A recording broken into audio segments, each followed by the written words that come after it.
जिंदगी जीना है तो तकलीफ तो होगी, वरना मरने के बाद तो जलने का भी एहसास नहीं होता। कुछ उलझनों के हल वक्त पर छोड़ दो, बेशक जवाब देर से मिले लेकिन बेहतर मिलेगा। तू कर्म कर, जिक्र न कर, तू शुक्र कर, तू फिक्र न कर। अपना समय ये सोचकर बर्बाद ना कर कि दूसरों ने तुम्हारे साथ बुरा किया। तुम्हारी जगह कर्मों को अपने आप ही जवाब देने दो। जीवन में कभी किसी को कसूरवान ना बनाए। अच्छे लोग खुशियां लाते हैं, बुरे लोग अनुभव। कर्म का सब खेल है, ये लौट कर तो आएगा। जो आज तुझे रुला रहा है कल कोई उसे रुलाएगा।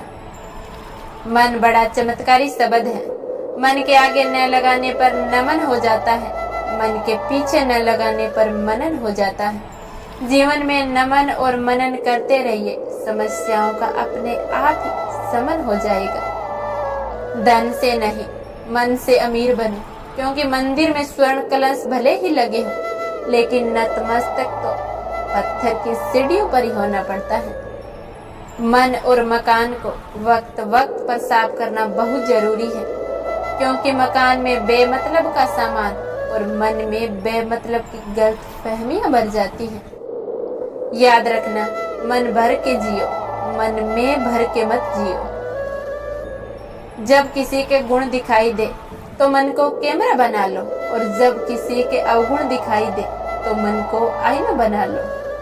जो लोग मन में उतरते हैं उन्हें संभाल कर रखना, और जो लोग मन से उतरते हैं उनसे संभल कर रहना।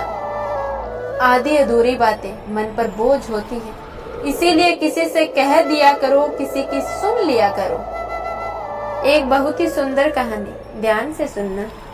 एक बार की बात है, एक आदमी रात गुजारने के लिए एक होटल में रुका। जब सुबह उस होटल से निकलने वाला था तो उसने देखा कि उसकी घड़ी उसके हाथ में नहीं है, और ना ही कोई रात को उसके रूम में आया। उसने कमरे में घड़ी को खोजा, लेकिन वो घड़ी नहीं मिली। शायद घड़ी कहीं खो गई थी। वो आदमी परेशान हो गया, क्योंकि वो घड़ी उसके लिए बहुत खास थी। वो घड़ी उसके पिता ने उसे गिफ्ट की थी, जिस कारण वो घड़ी उसके भावनात्मक रूप से जुड़ी हुई थी, और किसी भी कीमत में वो उसे पाना चाहता था, जिस कारण वो उसे खोजने लग गया। कभी वह अपने बैग में ढूंढता, तो कभी कमरे में, कभी खाने के टेबल पर देखता, तो कभी अपने कार में। उसने बहुत प्रयास किया, लेकिन उसकी सारी कोशिशें बेकार गई और वो घड़ी उसे नहीं मिली।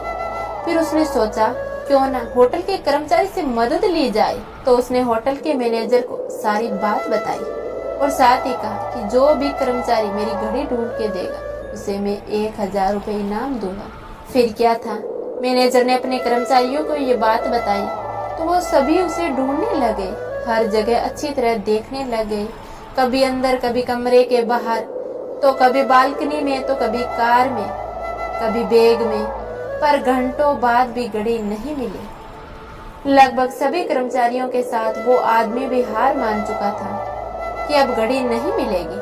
तभी एक बच्चा उस आदमी के पास आया और बोला, सर, क्या आप मुझे एक चांस दे सकते हो? तो वहाँ खड़े सभी कर्मचारी हंसने लगे कि हम कितनी देर से ढूंढ रहे, हमें भी नहीं मिली, तुम्हें कैसे मिल जाएगी? तो वो बच्चा बोला, नहीं, मैं घड़ी खोज दूंगा। उस आदमी को तो घड़ी चाहिए थी, तो उसने तुरंत हाँ कर दी। तो वो बच्चा कमरे के अंदर गया और आराम से बैठ गया। सभी सोचने लगे, ये कैसे ढूंढ देगा, ये तो अंदर जाकर बैठ गया।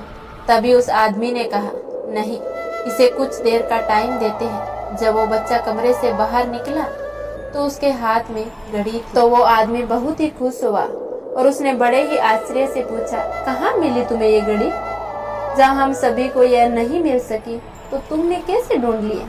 तो उस बच्चे ने बहुत ही सुंदर शब्दों में जवाब दिया, सर, मैंने कुछ नहीं किया, बस मैं कमरे में गया और चुपचाप एक जगह पर बैठ गया, और उस घड़ी की आवाज को बड़े ध्यान से सुनने लगा, और कमरे में शांति होने के कारण मुझे कुछ देर बाद घड़ी की टिक टिक आवाज सुनाई दी, जिस कारण मैं उस आवाज की दिशा में आगे बढ़ा तो मुझे ये घड़ी बिस्तर के तकिए के नीचे मिल गई। जिस तरह कमरे में शांति होने के कारण घड़ी ढूंढने में मदद मिली, ठीक उसी तरह मन में अगर शांति हो तो हम अपनी समस्याओं का हल अपने आप ही निकाल सकते हैं। कभी भी समस्याओं का हल बाहर ढूंढने की कोशिश मत करना, आपको समस्याओं का हल अपने अंदर ही मिल जाएगा। इसीलिए जिंदगी में हमेशा खुश रहो और शांत रहो, समस्याओं का निवारण अपने आप ही हो जाएगा।